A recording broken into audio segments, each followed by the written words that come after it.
जय श्री कृष्ण। राधे कृष्ण। ओम नमो भगवते वासुदेव। सुखदेव जी राजा से कहते हैं, राजन, त्रिकुट पर्वत पर एक बलवान हाथी रहता था। वह अनेक हथनियों का पति था। गर्मी के दिन थे, कड़ी गर्मी का मौसम था। गजेंद्र हथनियों के साथ सरोवर में जल क्रीड़ा करने गए। हथनियों से और बच्चों से घिरा हुआ वह आनंद विहार करने लगा।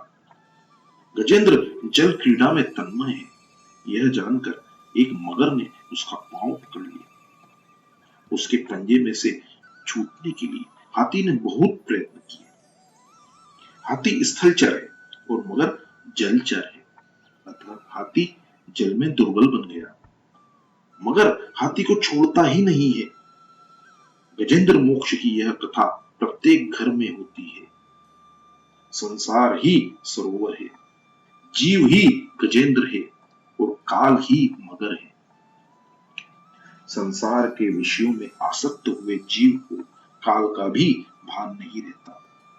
जीव मात्र गजेंद्र है। हाथी की बुद्धि स्थूल है। यदि ब्रह्मचर्य का भंग होगा तो बुद्धि जड़ होगी। हाथी अति कामी है। सिंह साल में एक बार ही ब्रह्मचर्य का भंग करता है, इसलिए उसका बल कम होने पर भी वह हाथी को मार सकता है। काम क्रीड़ा करने वाले की बुद्धि जड़ होती है। यह जीवात्मा गजेंद्र त्रिकुटाचल पर्वत पर रहता है। त्रिकुटाचल पर्वत शरीर है। त्रिकुटाचल का दूसरा अर्थ होता है काम, क्रोध और लोभ। यह संसार सरोवर है। संसार में जीव काम क्रीड़ा करता है। संसार सरोवर में जीवात्मा स्त्री और बालकों के साथ क्रीड़ा करता है। जिस जिस संसार में जीव खेलता है, उसी संसार में ही उसका काल नियत किया गया है। संसार में जो काम सुख का उपभोग करता है, उसे काल पकड़ता है।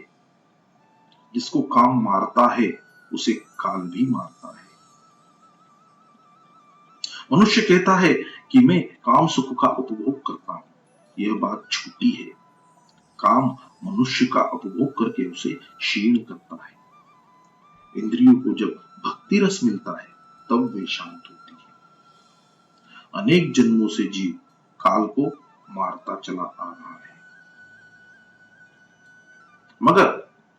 मगर और सांप को काल की उपमा दी गई है।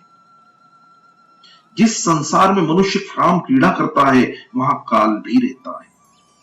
जिस समय जन्म होता है, उसी समय मरण का समय भी नियत किया जाता है। मगर ने हाथी का पांव पकड़ा था।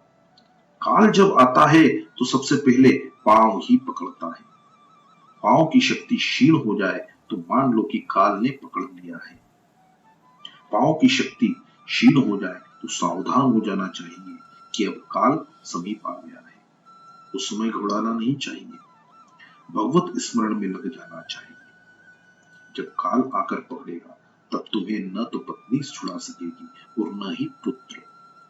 जब काल पकड़ेगा, तब कोई भी प्रयत्न काम नहीं आएगा। उस मगर ने जब हाथी को पकड़ा, तब न तो हथनियां और न ही बच्चों ने ही उसे न ही उसके बच्चे उसे छुड़ा सके और न ही दूसरे हाथी जो उसके मित्र थे।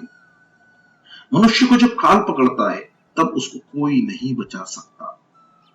पत्नी, पुत्र, संबंधी कोई भी उसे नहीं बचा सकता। काल के मुख में से तो वही छूटेगा जिसको परमात्मा का दर्शन होगा। काल के भी काल श्री कृष्ण के दर्शन होने से काल का नाश होता है। काल मगर के मुख में से तो श्री हरि का सुदर्शन चक्र ही छुड़ा सकता है। मगर के मुख में से तो छूटने के लिए हाथी ने बहुत प्रयत्न किए, परंतु कोई प्रयत्न काम नहीं आया। हथनियों और बच्चों ने भी प्रयत्न किए, परंतु कुछ काम न चला। जब काल पकड़ता है तो कोई भी प्रयत्न काम नहीं आता। एक महीना इसी प्रकार दोनों के बीच युद्ध चलता रहा। मगर हाथी को गहरे पानी में खींचता चला जा रहा था। अतः अब हाथी मर जाएगा, ऐसा सोचकर हथनियां तो उसका त्याग करके चली गई। मनुष्य के जन्म से पहले उसका कोई संबंधी नहीं था और न मरने के बाद कोई रहेगा। फिर भी जन्म और मरण दोनों के बीच में जो समय है, उस समय में उसे एक दूसरे के बिना चैन नहीं आता, परंतु अंत काल में कोई भी काम नहीं आता। मनुष्य को ऐसी इच्छा रखनी चाहिए कि मेरी ऐसी हालत हो कि मुझे प्रभु के बिना चैन न आए। गजेंद्र अब मर जाएगा ऐसा सोचकर सब उसको छोड़कर चले गए। गजेंद्र अकेला ही रह गया। मनुष्य भी जब अकेला हो जाता है तब जाकर ज्ञान जागृत होता है। अकेला अर्थात जब जेब में पैसा भी न हो तब ज्ञान जागृत होता है और वह ईश्वर की शरण में आता है। निर्बल का बल राम है। द्रौपदी ने जब तक साड़ी का आंचल पकड़ रखा था तब तक श्री कृष्ण नहीं आए। ईश्वर संपूर्ण प्रेम चाहते हैं। जीव ईश्वर को थोड़ा सा प्रेम देता है तथा ईश्वर मदद नहीं करते। गजेंद्र निराधार हो गया। उसको यकीन हो गया कि अब मेरा कोई नहीं है। जीव जब दुख से व्याकुल होता है तब परमात्मा को आवाज देता है। हर रोज गजेंद्र मोक्ष का पाठ करना जरूरी है। बुढ़ा जब बीमार पड़ेगा और अधिक दिन बीमार रहेगा तो सब ऐसी ही इच्छा रखेंगे कि अब यह बुढ़ा मर जाए तो अच्छा होगा। बेटा छुट्टी लेकर आया हो और बुढ़े की बीमारी बढ़ती जाए तो वह कहेगा मैं जा रहा हूं, मेरी छुट्टी खत्म हुई है। बुढ़े को कुछ हो जाए तो खबर कर देगा। जीव जब मृत्यु शैया पर अकेला होता है तब उसकी हालत गजेंद्र जैसी होती है। अंतकाल में जीव को ज्ञान होता है, परंतु तब वह ज्ञान उसके लिए कुछ काम नहीं आता। मनुष्य घबराता है और सोचता है कि मैंने मरने की कोई तैयारी ही नहीं की है, अब मेरा क्या होगा। जहां जाकर वापस आना होता है, ऐसे सफर के लिए तो मनुष्य बहुत तैयारी करता है, परंतु जहां जाकर वापस लौटना ही नहीं होता, ऐसे सफर के लिए वह कुछ भी तैयारी नहीं करता। परमात्मा को राजी करोगे तो तुम्हारा बेड़ा पार होगा। यह गजेंद्र पशु है। पशु होकर भी वह परमात्मा को आवाज देता है, परंतु मनुष्य तो मृत्युशैया पर पड़कर भी हाय हाय ही करता है, पर हाय हाय करने से अब क्या मिलेगा। गजेंद्र जब अकेला हो गया तो उसको यकीन हो गया कि अब ईश्वर के सिवा मेरा कोई नहीं है। ईश्वर के आधार के बिना जीव निराधार है। अंत में सब छोड़कर चले जाते हैं। जिनके लिए सारे जीवन का भोग दिया वे भी छोड़कर चले जाते हैं। अंतकाल में जीव पछताता है। हाय हाय करके उसकी जान चली जाती है। अंतकाल में हाय हाय करके हृदय जलाना नहीं चाहते हो तो अभी से हरि का नाम लेना शुरू कर दो। आज से श्री हरि का स्मरण करोगे तो अंतकाल में श्री हरि ही याद आएंगे। पशु संग्रह नहीं करता है, मनुष्य संग्रह करता है। मनुष्य आने वाले कल की चिंता करता है। काल ने पांव को पकड़ा हुआ है, यह नहीं भूलना चाहिए। पांव की शक्ति क्षीण हो जाए तो मान लेना चाहिए कि मरने का समय आ गया है। जब गजेंद्र बहुत ही व्याकुल हो गया तब वह स्तुति करने लगा। गजेंद्र ने जो श्री हरि की स्तुति की उसकी बड़ी महिमा है। संसारी लोगों को गजेंद्र की तरह नित्य श्री हरि की स्तुति करना चाहिए। इस तरह स्तुति करने से अज्ञान का नाश होता है और मरण सुधरता है। काल जब जीव को पकड़ने के लिए आता है तब वह प्रभु को पुकारता है कि हे नाथ आपकी शरण में आया हूं। जीव जब चारों ओर से निराधार बन जाता है तब पूर्व जन्म के संस्कारों से और सत्कर्मों से वह प्रभु की शरण में जाता है। गजेंद्र स्तुति करता है।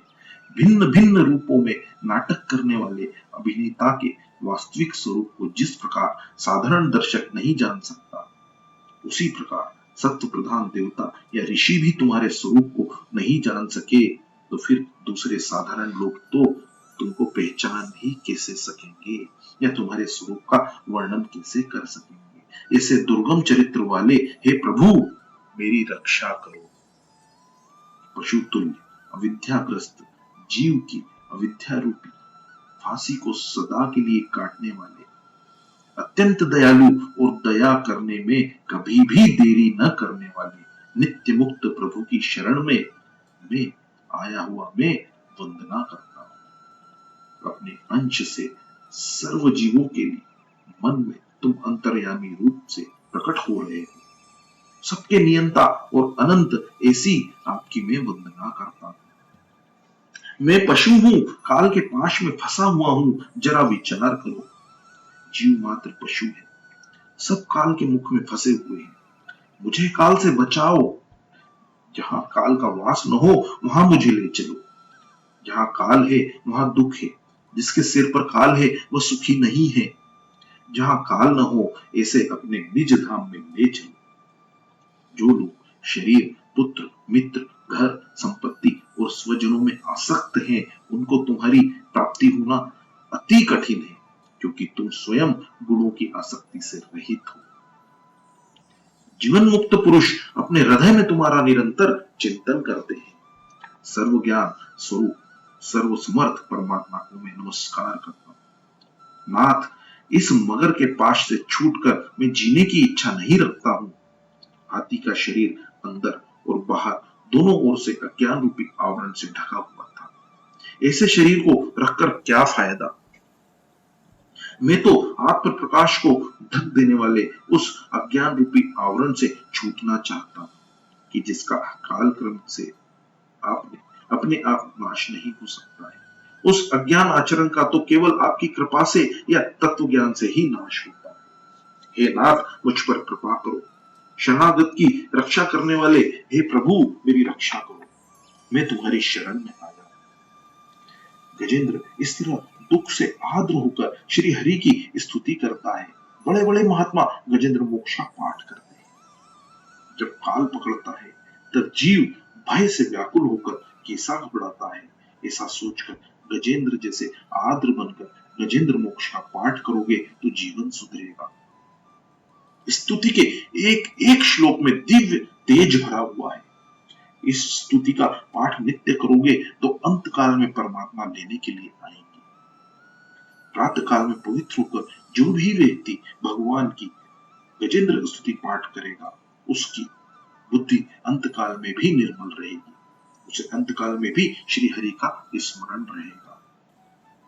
इस स्तुति का पाठ मनुष्य को संकट से मुक्त करता है। यह स्तुति दुष्ट स्वप्न के फल का भी नाश करती है। इस स्तुति का पाठ करने वाले को बुरे सपने नहीं सताते। यह जीव अंत काल में घबराता है।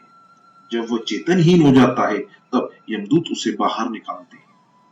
अंत काल में जीव अतिशय दुखी होता है। ऐसे समय में ईश्वर का स्मरण हो सकना बड़ा कठिन है। ईश्वर की कृपा हो तभी उसका स्मरण हो सकता है। अतः हो सके तो प्रतिदिन गजेंद्र स्तुति का पाठ करो।